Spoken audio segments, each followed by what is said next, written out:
El libro escrito por Julio Ortega es El sujeto dialógico, se titula El sujeto dialógico, negociaciones de la modernidad conflictiva, y yo he agregado o miradas a la tierra que está en el día. Julio Ortega es un viajero incansable que recorre las rutas transatlánticas físicamente, como lo marca la tradición, y virtualmente, como lo exige la vida de este siglo XXI. Hace unos meses escribió en su blog del Boomerang que en un taxi en México había olvidado y por lo tanto perdido su libreta de notas. Al respecto confesaba: sentí el extraordinario alivio de no tener que escribir. Pero su destino es otro. La lectura, la escritura y el buen decir en el aula y en los diversos medios y foros académicos en los que participa son su quehacer cotidiano, su esencia misma. El pobre Julio no tiene escapatoria, porque él mismo, como lo señala el título del libro que presentamos hoy, es un sujeto dialógico. El diálogo es el medio óptimo para la negociación. En ese toma y daca que nos presenta la vida cotidiana, sin embargo, es una posibilidad de comunicación generalmente caótica, en donde los turnos del habla se alteran y las pasiones que las palabras desatan interfieren en la comprensión. En cambio, el diálogo silencioso que se entabla con la palabra escrita fluye, envuelve, nutre. El recorrido que propone Julio Ortega en esta obra destaca la percepción, cito, la percepción de lo nuevo como conocido, de lo diferente como sabido, de lo innombrado como legible, con el propósito de identificar al sujeto que lo sostiene como productor o emisor, como interlocutor y antagonista. Ortega se entretiene en este sujeto dialógico que gusta de hablar, leer, escribir, traducir, dibujar, representar, juzgar, celebrar, interpretar, narrar y subvertir, como muestra fehaciente de la apropiación de la palabra escrita a partir de la representación de la colonización del Nuevo Mundo, que van desde la voz del Inca Garcilaso de la Vega y Guamán Poma hasta otras más próximas temporalmente, como la de Rulfo, Lezama Lima, García Márquez, Fuentes y el Tito. El modo de ver de Julio Ortega la representación del proceso de colonización del Nuevo Mundo y, por tanto, de la identidad americana, se finca sobre tres líneas discursivas principales: la de la abundancia, la de la carencia y la de la virtualidad. En esta ocasión, Julio Ortega inicia sorprendentemente con Calibán, el personaje de The Tempest de Shakespeare, al que considera como una intrigante representación del hombre del Nuevo Mundo que proviene de distintas fuentes literarias y legendarias, pero sobre todo de la historia colonial europea, de la mezcla de aventura y de asombro asociada a la exploración de las colonias americanas. Además del lúcido comentario de la obra, el énfasis de Ortega se dirige a los registros de la mirada colonial, que al momento de lograr compartir el lenguaje, esto es, al hacer del otro un sujeto del lenguaje, se ratifica el proceso identitario. Su configuración en manos de Shakespeare, señala, lleva también la marca de otra representación, la del habitante arcádico, la del nativo del paraíso, que lo configura como salvaje y que lo circunscribe a la relación lógica de amo-esclavo, característica del poder colonial, pero que el mismo Calibán manipula y aprovecha, gestando así, por la palabra, su libertad interior. Es ahí donde se encuentra un paralelismo con los mestizos americanos, pues estos desafían a la autoridad colonial al declarar que la tierra es suya por doble filiación. La heredaron de sus madres y la ganaron por sus padres. Propiedad y conquista, herencia y ganancia se suman en ellos, que son hijos de la violencia fundadora, pero también padres del nuevo discurso americano, el que suma las discordias del origen y las opciones del porvenir. La posibilidad de hablar, de nombrar, de enumerar, de recobrar, se constituye como un bien común que posiciona a este nuevo sujeto americano en un intersticio de negociación entre su pasado étnico y su futuro oscuro colonial. La lengua, concluye Ortega este capítulo, será la forma histórica del moderno sujeto americano capaz de rehacerse en las sumas y disputas de un habla mutua en este verdadero nuevo mundo. El acto de leer es presentado como una de tantas paradojas del mundo colonial al considerar que la expansión del español permitió el mayor desarrollo de la lengua quechua, pues los indígenas, sin escritura, percibían que el nuevo lenguaje, de flexible hibridez, configuraba simultáneamente un universo humano distinto, hispano-quechua, cristiano-andino. Esta lectura constituye una nueva mirada a la colonización con la fusión y robustecimiento entre las lenguas nativas y la letra española. Cito: hija de la escritura, esta civilización vencida se descubrirá provista de su mejor instrumento de reconfiguración. Sin saber escribir, se inscribe en la lectura que hace suya y que generará, a su vez, un modelo de hibridez cultural en este apartado, la voz inca de hibridez cultural. En este apartado, la voz del Inca Garcilaso de la Vega, a través de sus comentarios reales de los incas, reordena las evidencias en el catálogo legendario que convierte el mestizaje en modelo armonioso y fecundo, gozoso y pleno, y hace que se desvele un nuevo sujeto de la lectura con nuevas funciones humanizadoras: hablar, leer, escribir. Por su parte, Felipe Guamán Poma de Ayala es el indígena letrado que rompe con el paradigma de la oralidad indígena e introduce en su imaginario el lenguaje escrito y su carga significativa a través del manuscrito, el primer Nueva Crónica y Buen Gobierno de 1615, el que, según señala Ortega, fue encontrado apenas en 1911 y editado por primera vez en 1936, con lo que hace del sistema de comunicación dialógico la materia misma de su historia, crónica, carta, memorial, iconografía, enciclopedia y alegato. La crónica se sostiene en dos ejes discursivos fundamentales: el bien común representado por la abundancia del nuevo mundo y el malestar colectivo fundado en la representación de la carencia. Julio Ortega estructura su argumentación en torno a lo que considera una de las metáforas centrales: la comida. Los alimentos, afirma, son un lenguaje del mundo que la escritura, esa nueva tecnología adquirida del repertorio español, permite reconocer, fijar y articular como suma de bienes y lección de supervivencia, incluso de sabiduría nativa.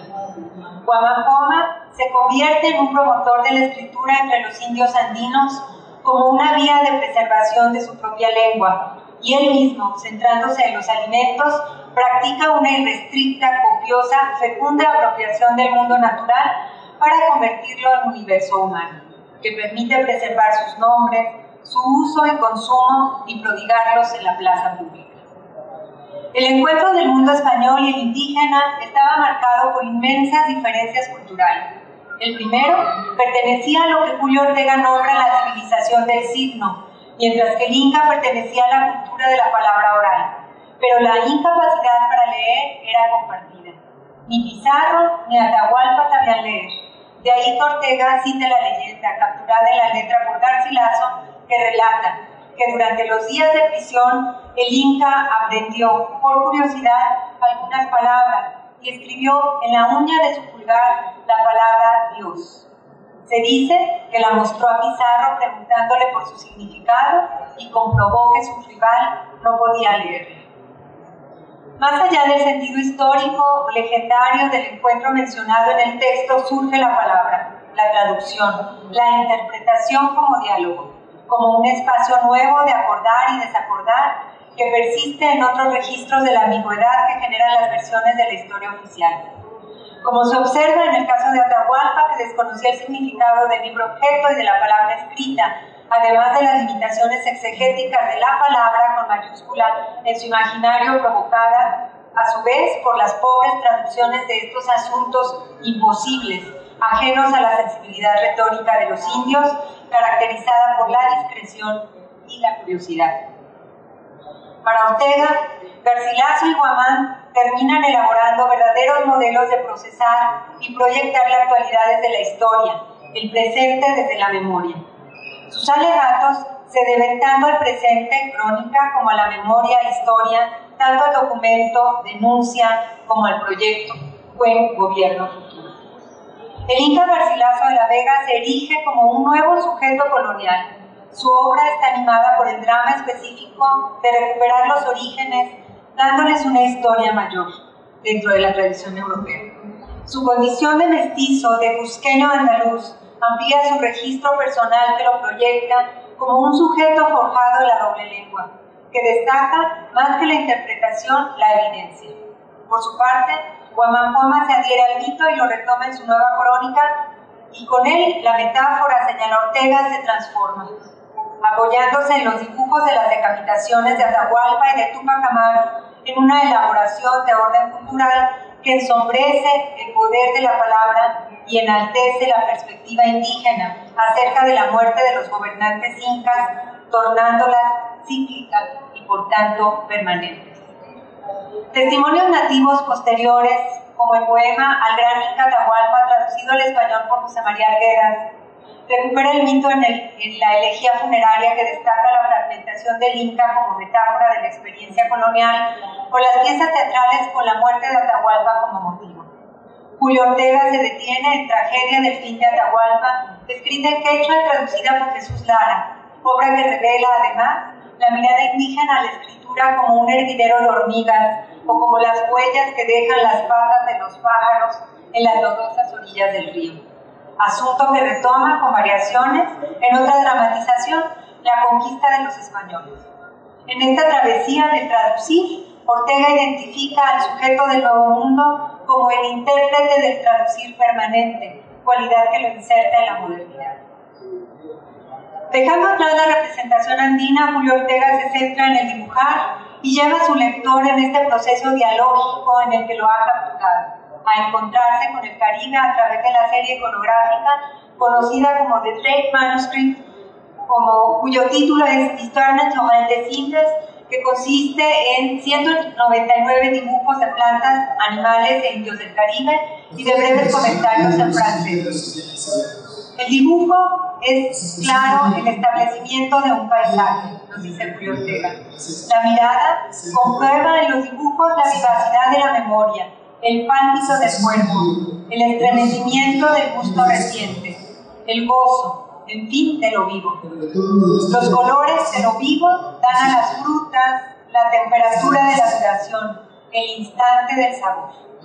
Ortega alude a otros ejemplos como el del manuscrito Tobar de la memoria azteca y los dibujos de Guamán Poma de Ayala en su corona. El manuscrito Drake registra 3 series de dibujos, una relacionada con la botánica, otra que se ocupa de los peces y animales y una tercera que da testimonio de la vida cotidiana de los indígenas. Con estas se pretende fijar la diferencia caribeña, la vibrante ebullición de una naturaleza pródiga y la destreza e industria de los aborígenes. Ortega alude al sumario de la natural y general historia de las Indias de Gonzalo Fernández de Oviedo, en el que encuentra interesantes paralelismos con el manuscrito de Drake. La relación tridimensional, texto, imagen, realidad, a través de los dibujos de ese artista anónimo, es una muestra de su elocuencia como un modo de testimoniar el valor y la riqueza con el que el natural recobra su libertad narrativa. La lectura de este apartado del dibujar integra un constructo creativo en el que la mirada de Ortega potencia las descripciones hechas dibujo y fábula y las acerca al lector del siglo XXI a esa redefinición de la nacionalidad mestiza que se erige incluso como modelo para la misma España. En este dialogar sobre las nacionalidades, Ortega centra el representar en la formación de un nuevo discurso producido en el siglo XIX. En este análisis discursivo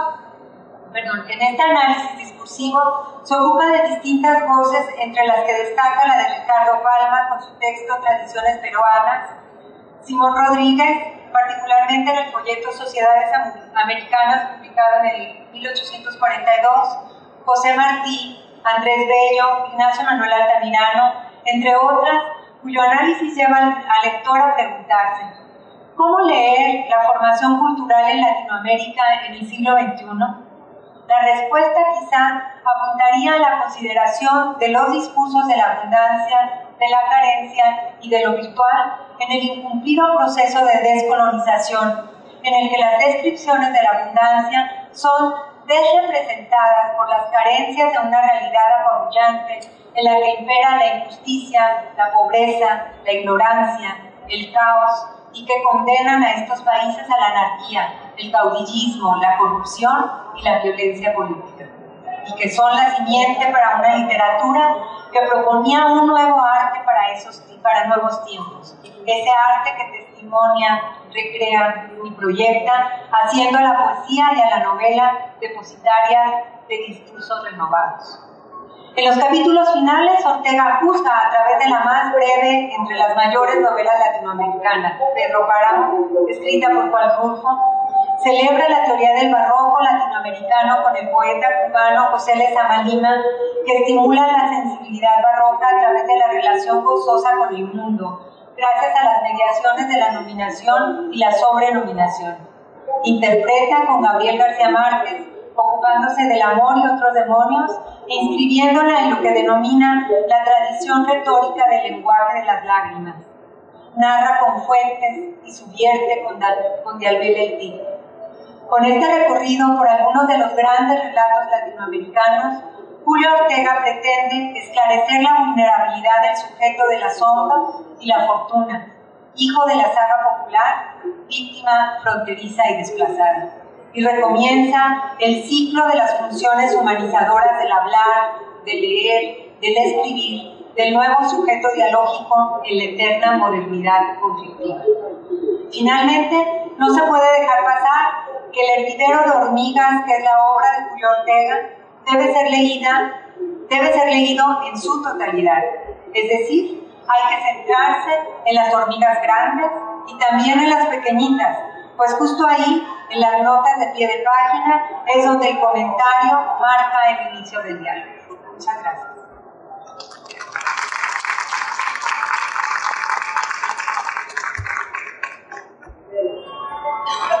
El texto que hoy presentamos es resultado de un proceso de diálogo, lectura e interpretación transatlánticos que Julio Ortega ha desarrollado en distintos acervos documentales, bibliotecas, espacios académicos, en innumerables recorridos transatlánticos y transcontinentales que generaron a su vez nuevos diálogos, nuevos climas de encuentro, de lectura y discusión, y que culminan en las lecciones dictadas por Julio Ortega para la Cátedra Alfonso Reyes del Tecnológico de Monterrey en el año 2006 y hoy alcanzan su versión en libro.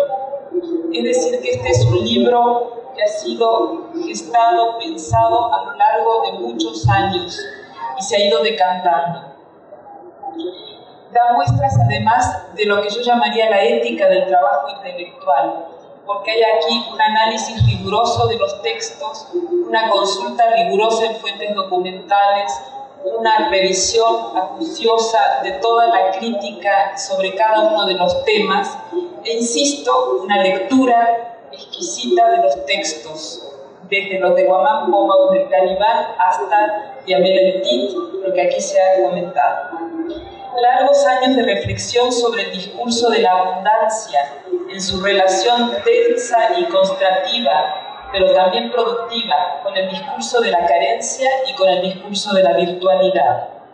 Puedo por ello creer, dice Julio Ortega, que la historia cultural, la historia alegórica y la práctica literaria de la abundancia a lo largo de los años y en este libro han adquirido la forma de una hipótesis sobre la cultura transatlántica como permanente traducción, negociación y reapropiación. De este modo, quienes hemos seguido la trayectoria intelectual de Julio Ortega, sabemos que se trata de un momento fundamental de síntesis de muchas de sus más grandes pasiones intelectuales y de sus mayores propuestas interpretativas. Yo misma conocí a Julio Ortega primero a través de la lectura de sus páginas sobre la experiencia peruana y quedé deslumbrada por el contraste que él establecía desde sus primeros escritos entre Guamán Poma y el Inca Garcilaso de la Vega.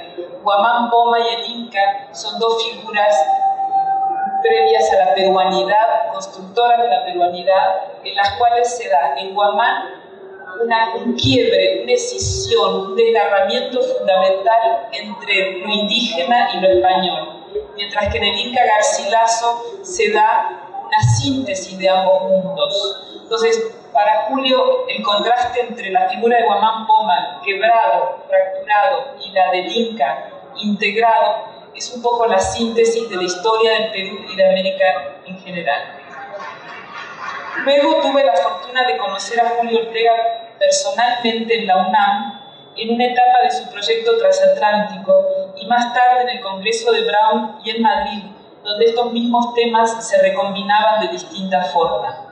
Ahora creo que he encontrado la clave, un golpe de timón en este recorrido transatlántico que nos permite revisar nuestra lectura de América. Lo que ha hecho Julio al proponer una visión transatlántica es un golpe de timón respecto de las visiones anteriores que no lograban conciliar el lado americano, el lado europeo de nuestra historia, y no lograban conciliar la herencia española y la herencia latina y lo indígena. Esta mirada transatlántica resuelve así, de esta manera, este primer conflicto que tiene la crítica. La literatura es, como lo prueba Julio Ortega en este texto, la tierra de la abundancia respecto de una realidad pobre, enjuta, imposible de entender, la inminencia de una revelación que no se produce, como diría Borges. Y también este conjunto de ensayos críticos de Julio Ortega cumple el requisito de la generatividad de las ideas y la abundancia en las propuestas. Dice Ortega en las palabras introductorias que llevan por título El sujeto de la abundancia. Dice Julio: en otros trabajos hemos seguido las huellas de la representación de América a través de la crónica histórica, donde es elaborada en los inicios mismos de la exploración y la conquista españolas por tres modelos distintos. El discurso de la abundancia, que propone una visión pródiga de la naturaleza americana, desde Colón y todas las visiones que ven en América una tierra de provisión, un cuerno de la abundancia, el exceso de la naturaleza, el exceso de las riquezas. Contra esta otra visión, que es el discurso de la carencia, que contrapone una versión crítica desde la pobreza y el desengaño. En este sentido, el admirable ensayo que dedica Ortega a Pedro Páramo muestra eso, cómo Pedro Páramo es la inversión perfecta del discurso de la abundancia hacia un discurso de la carencia, de la orfandad, del abandono de las leyes, del abandono de lo social, etc. Y por fin, el discurso de lo virtual, que proyecta varios futuros de resoluciones. Este discurso de lo virtual que se da, creo yo, fundamentalmente en nuestro siglo XIX, con Simón Rodríguez, con todos quienes van construyendo lo americano. Más que meros archivos de una hermenéutica predeterminada por el interés de persuadir, reclamar o enjuiciar, estos modelos son flujos o procesos discursivos de escenificar un relato de la experiencia y de lo nuevo. Aquí está la otra clave del libro de Ortega. Ortega va a seguir a través de los principales autores y protagonistas de su saga, de esta reconstrucción transatlántica. Lo que va a hacer Ortega es ver al sujeto en la experiencia viva, al sujeto no solo obedeciendo a la realidad, sino produciendo discursivamente nuevas realidades, nuevas síntesis, nuevas propuestas. Entonces el sujeto, desde el Inca Garcilaso hasta Carlos Fuentes, es un sujeto activo, productivo de una realidad. No solo acata la realidad, sino que la enuncia a partir de la propia experiencia. Me parece muy afortunada la imagen que él emplea de seguir las huellas para ir en busca de estas fabulaciones generativas de los distintos autores, o de estas que llaman también reservas figurativas, una especie de gran reserva, de gran cantera figurativa en la cual se van escribiendo y reescribiendo los textos. Una imagen que además permite salvar la escisión, el corte que se ha ido dando en las últimas décadas entre las miradas históricas y las miradas espaciales. digamos que la tradición crítica latinoamericana siempre se privilegió lo histórico.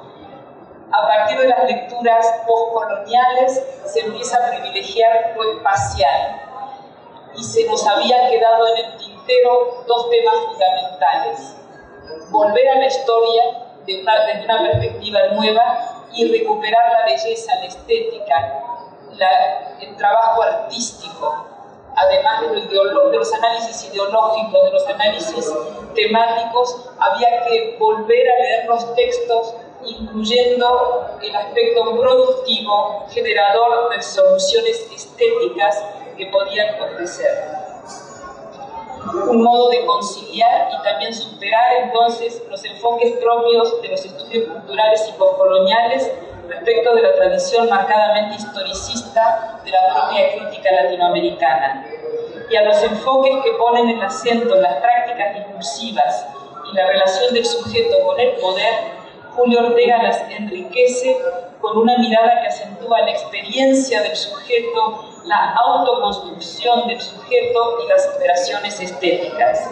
El ensayo de Ortega es así una honda puesta en perspectiva del mundo del autor y su lector, en la representación del problema de la representación, en la puesta en escena de la cuestión de la legitimidad y la productividad de las representaciones, es decir, de su abundancia, de su ser o su no ser, y es este a la vez un problema de hondos alcances epistemológicos, artísticos y morales. Ortega enriquece esto que, por mi parte, he dado en llamar la poética del pensar el ensayo, que es a la vez una política del pensar. Lo que encontramos aquí es realmente una poética del pensar América. En lugar de buscar patrones predeterminados para persuadir por la abundancia, reclamar o enjuiciar por la carencia, Julio Ortega prefiere buscar los nuevos procesos discursivos, un modo de repensar las modalidades de representación que, en lugar de atender a los moldes interpretativos previos, apele sobre todo a procesos discursivos de lo que él llama escenificación de un relato de lo nuevo que dé cauce además a la experiencia. Desde Colón hasta Guamán Poma, desde las relaciones tempranas hasta las crónicas de México y Chile, la abundancia y la carencia, escribió Ortega, se interpolan, contrastadas como dos modos de ver y de interpretar, de representar y de evaluar. Así lo explica. Al final, estos modos de representación gestan al sujeto que los encarna, actúa o refuta, o sea, inventan al propio sujeto que los está diciendo. En este libro veremos que en cada caso se trata de un sujeto no solo hipotético, sino también exploratorio. Cada sujeto permite situar el mensaje en un punto de vista que pertenece a la tradición, pero que está constantemente rehecho por la historia y la política. Así, dice Ortega, reconstruiremos la historia cultural del sujeto del Nuevo Mundo que empieza aprendiendo a hablar, como la fauna del caníbal, y aquí me refiero a la fantástica resolución del índice de este libro. A cada capítulo le antepone un verbo, una acción: hablar para Calimán. Prosigue aprendiendo a leer. En otras fábulas ilustran el poder de la letra. Enseguida aprende a escribir, de aquí el tercer capítulo, ya que la reapropiación de los signos le permite leer mejor su nuevo mundo. Luego aprenderá a traducir, con el ciclo de la muerte de Atahualpa, que es un relato sobre la traducción, y también a dibujar. La historia natural sostiene una iconografía de la abundancia. Ese proceso supone que al mismo tiempo este sujeto es nombrado, leído, escrito, traducido, dibujado. Se trata, como es patente, de la historia del mismo sujeto occidental, que en el Nuevo Mundo tiene una segunda posibilidad, la de rehacerse como personaje de los discursos de la diferencia en el centro de la expansión europea, al comienzo y a lo largo del proceso de la modernidad, y al nombre de los valores humanistas, cristianos o universales. Más que individuos americanos, estos sujetos del relato, es decir, Julio Ortega propone, en vez de hablar de individuos o de escritores individuales, hablar de sujetos del relato. Al ponerlos como sujetos del relato, nos coloca dentro de una larga forma de diálogo, de negociación, de recuperación de tradiciones, de reinvención de la tradición y de apertura de nuevas formas de mirar y de nombrar. Y aun si su diferencia americana les confiere individualidad, son interpretados no en sus propios términos, sino en su perplejidad dentro de la escena europea que reemplaza a la suya propia. Este modo de abordaje permite a Julio Ortega entender algunos de los resortes y rasgos paradójicos de la incorporación de este nuevo mundo. Me gusta mucho en lo particular esta idea del carácter de América como territorio paradójico de la modernidad europea, que de algún modo es a su vez el gran hilo conductor de este libro.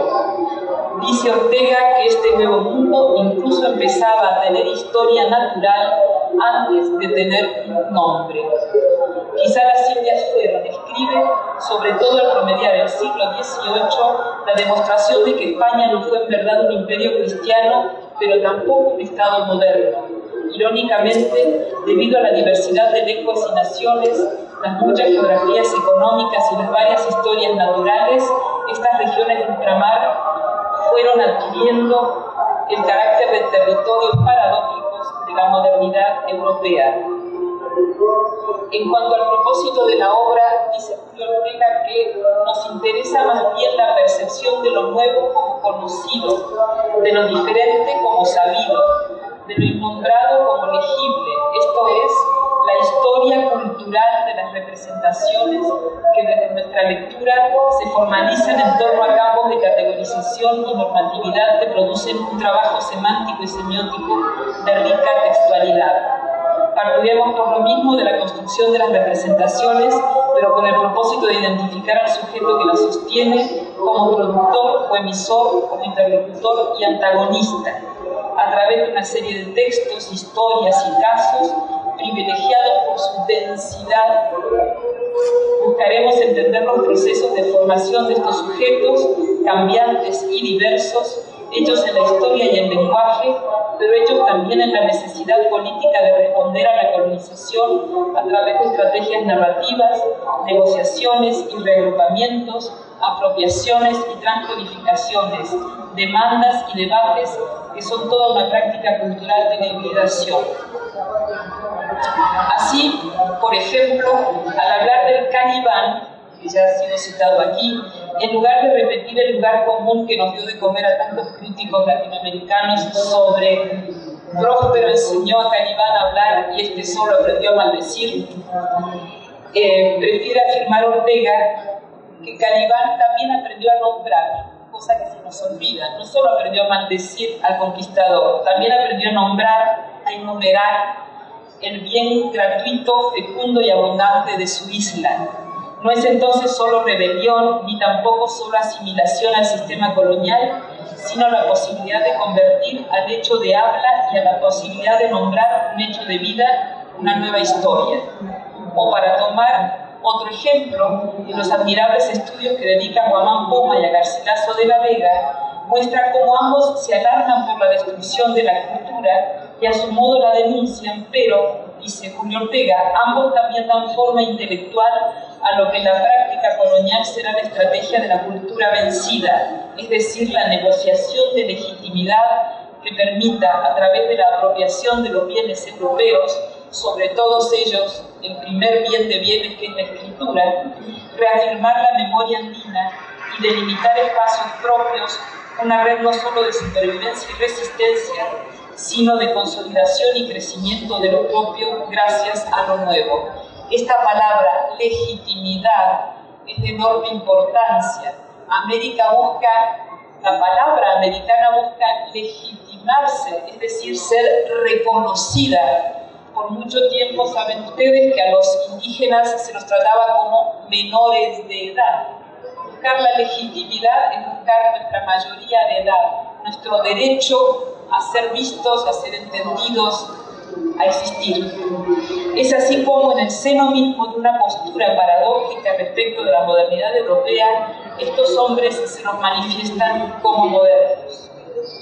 Dice Ortega que este costo simbólico de construir la comunidad improbable trabaja como una expiación o redención y produce un instrumento de la memoria cultural, un aparato de lectura interpretativa de la historia y el porvenir.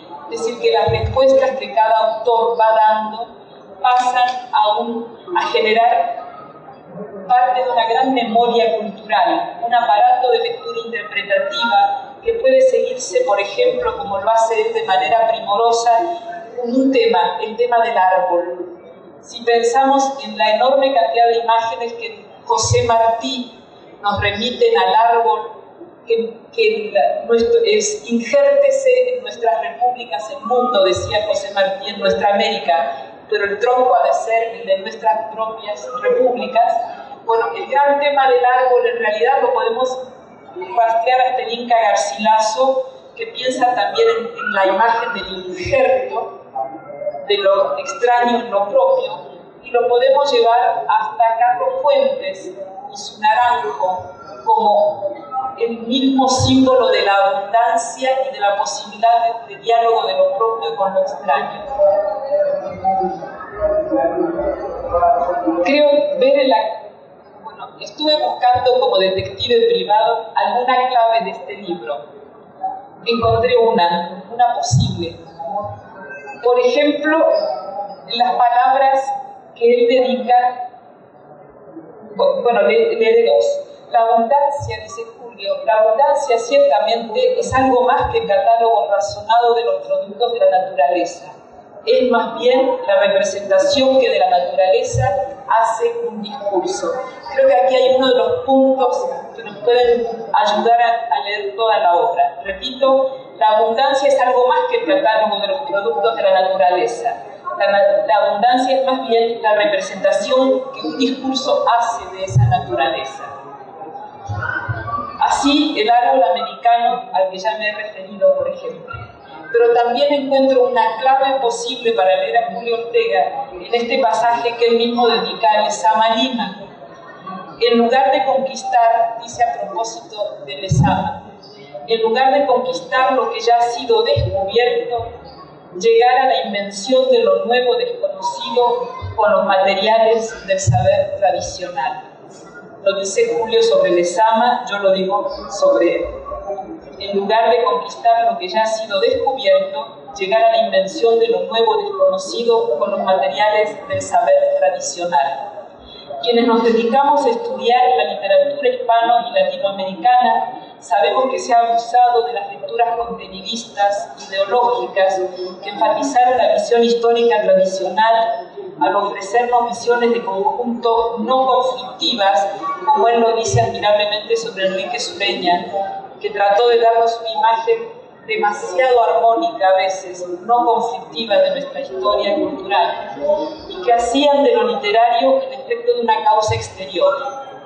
Estas lecturas a su vez se apoyaban muchas veces en una estetización de los conflictos y en una idea universalista, abstracta y normativa de belleza. Por su parte, los estudios culturales y los primeros enfoques postcoloniales anunciaban el paso, como dijimos antes, de un paradigma centrado en lo temporal en favor de un paradigma espacial sincronizador de los procesos. Hacía falta, creo yo, volver a recuperar estos dos temas tan serios. Cómo reconciliarnos con lo histórico sin caer en las viejas visiones históricas y cómo reintegrar lo estético, la especificidad de lo literario y de lo artístico, sin olvidar todo lo que aportaron ya los estudios postcoloniales. Si todavía hoy en América Latina se tiende a ver lo literario como atrasado y como atado al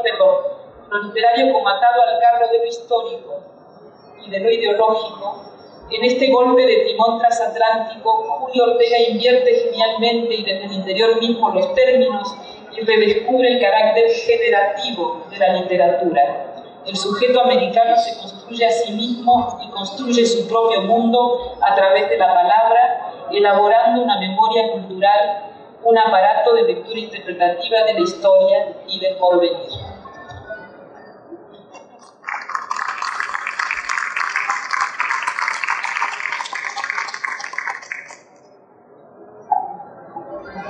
Sí, me he quedado totalmente anonadado las lecturas tan acuciosas y me excuso por haber exigido tanto de vuestro tiempo, pero me alegro por haber suscitado esa lucidez crítica que me acompaña con gusto.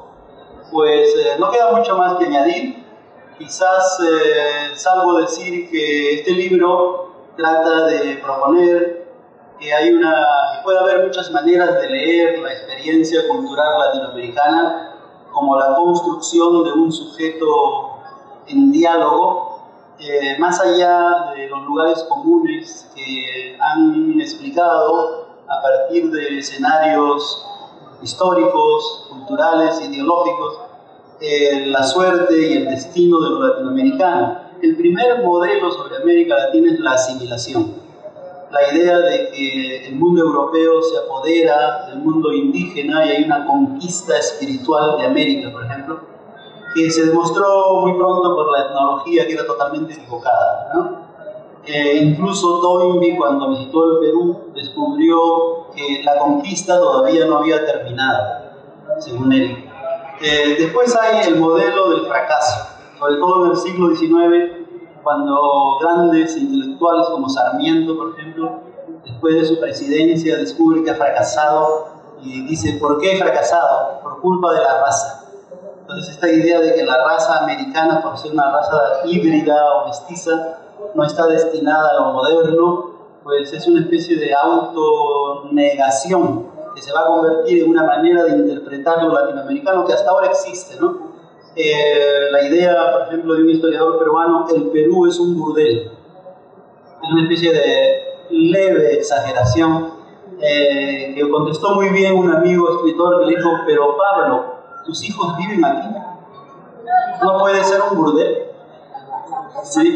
Entonces, esta complacencia en la lección del fracaso es un discurso de la autoderrota y es una manera nihilista de la negación del sujeto y su capacidad de diálogo, pero permanentemente aparece y reaparece este discurso, ¿no?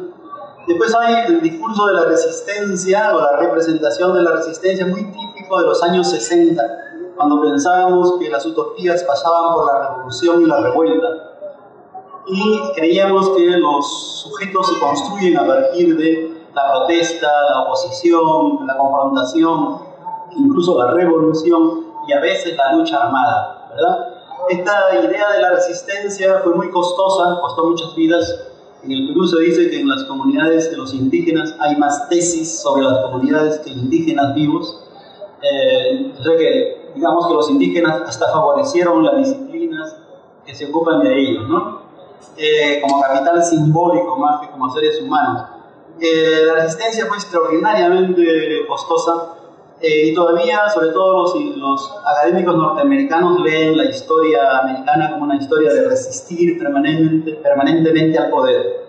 Luego viene la idea de la negociación, que se descubre en los años 70, 80, que los indígenas no podrían haber sobrevivido sin negociar.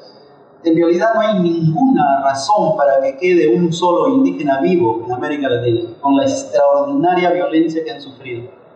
Y la única explicación es que fueron capaces de negociar. Primero, asimilando las leyes de protección, entre comillas, al indígena. Cuando salió la ley de 8 horas de trabajo, por ejemplo, los primeros que dijeron, bueno, qué buena noticia, vamos a trabajar 8 horas, ya no 20. Entonces, cuando los patrones exigían 20, decían, pero la ley dice 8. Entonces se adaptaron o apropiaron del discurso legalista, porque la modernidad latinoamericana, que está fundada en la violencia, necesita un discurso justificatorio. Y siempre se basa en el progreso, en el desarrollo, en la civilización, en la sociedad cristiana, una serie de mitos que permiten ejercer con buena conciencia la violencia. Y entonces los indígenas le tomaban la palabra al sistema para poder sobrevivir en distintas formas de negociación, algunos muy sutiles, que van creando este tejido cultural nuevo que se basa en la mezcla.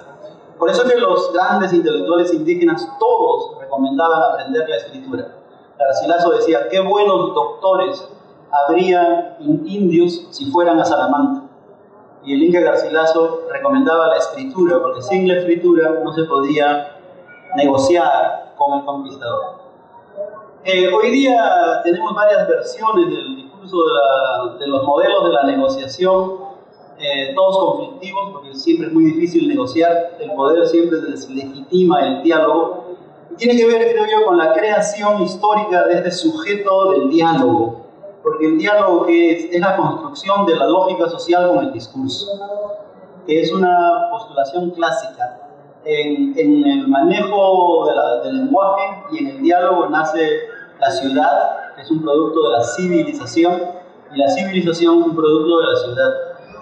Nace la polis, que es la comunidad, y de la polis hoy día nos queda solamente la policía, ¿verdad? Entonces la mezcla viene a ser esta especie de acuerdo de que lo mezclado, lo híbrido es lo mejor. No la pureza, no el aislamiento, no el monólogo, sino la interacción y la mezcla. Y desde la colonia hay escritores españoles como Cervantes que entienden que América es como un espacio más libre de España. Incluso algunos postulan que en España hay más represión que en América, y más violencia y más persecución del pensamiento crítico. Y por eso Cervantes quiso venirse 2 veces a India, porque pensaba que en América probablemente sus opiniones o su escritura, que era crítica, erasmiana, o sea, que creía en la pluralidad, podía sobrevivir con más suerte que en España, donde padeció, como sabemos, hambre, cárcel, miseria, ¿no? Pero también Sor Juana quiso irse de España, curiosamente, porque hay un romance de la duquesa de Vieiro donde se ofrece ella como criada suya, o sea, acompañante, sierva, y dice que se ve volar traspasando el océano, y en un momento, cuando la gran dama la llama, está a sus pies. Así como si Sor Juana presentara su currículum buscando un puesto en Europa, ¿no? Para una beca de por vida. Porque claro, para ella, vivir en la sociedad tradicional, que en la ciudad virreinal, el único espacio libre en la sociedad tradicional es la cárcel o el convento. La cárcel en Cervantes, donde escribe el Quijote, y el convento en Sor Juana, donde es libre para pensar. Pero no podía casarse porque era pobre, hija natural, no podía casarse, digamos, con un hombre inteligente. Y lo único que podía hacer es ser sierva y monja. Entonces ahí vemos la penuria de la sociedad tradicional que aprisiona a la mujer. Y por eso imaginan que en España puede ser una monja en un convento que se llama la Casa del Placer, o sea, la casa de las monjas donde se escribe poesía. Por eso se imagina volando. Y Cervantes también se imagina prácticamente volando, cruzando el Atlántico para llegar a América. No he hablado de las mujeres como héroes modernos, pero tenemos las 2 grandes personajes, que son Malinche y Pocahontas. Malinche convertida en traidora y prácticamente prostituta, barragana, y Pocahontas equivalentemente convertida en un personaje de Walt Disney. No sé qué es peor, si Malinche o Pocahontas. Las 2 en realidad en una sociedad normal serían consideradas heroínas modernas, porque eran traductoras. Y la traducción es el avance de lo moderno contra el pensamiento tradicional, porque es el principio del diálogo universal. Y el hecho de que sean desplazadas y descartadas y prácticamente tachadas de la historia demuestra la violencia del poder contra las mujeres. Pocahontas, la historia real es trágica, porque ella se casa con un inglés y va a Londres vestida de londinense, y sin saber representa a las fábricas productoras de tabaco. O sea que la usan como una especie de emblema comercial para la propaganda del tabaco. O sea, es una historia también tan trágica como la de Malinche, cuya voz no oímos, ¿no? Sabemos solamente por referencias. Termino con una anécdota. Una vez me pregunté a Toni Morrison si los negros que vuelan en sus novelas de Vuelta al África vienen de la novela de García Márquez, 100 años de soledad. Me dijo que no, que vienen de Ohio. Y eso quiere decir que ella había estudiado este mito de porque cuando los padres negros desaparecen, dicen voy a comprar cigarros, nunca más vuelven. ¿Y por qué? Porque dicen la familia que se queda sin el padre, dice se ha ido volando al África. Y los niños dicen, ah bueno. Es un control social que ejerce el mito. Entonces en 100 años de soledad, Remedios la Bella hace lo mismo. En la historia real, un agente viajero se robó a Remedio, la chica bella del pueblo, y la familia humillada decía, ha volado al cielo de cuerpo y alma. Entonces la gente decía, ah, bueno.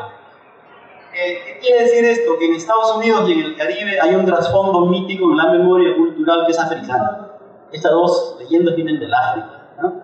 Donde el poder de la imaginación logra controlar las heridas sociales. Por eso pienso que el negro que vuela de vuelta al África es una especie de héroe, de ángel de la historia, y la chica que vuela de Colombia, más allá de los pájaros de la memoria, es un ángel de la lectura, y ambos se cruzan de pronto, ¿no? Pero no se cruzan en el cielo, se cruzan en la página, o sea, en nuestra lectura. Es la lectura lo que construye el diálogo. Gracias.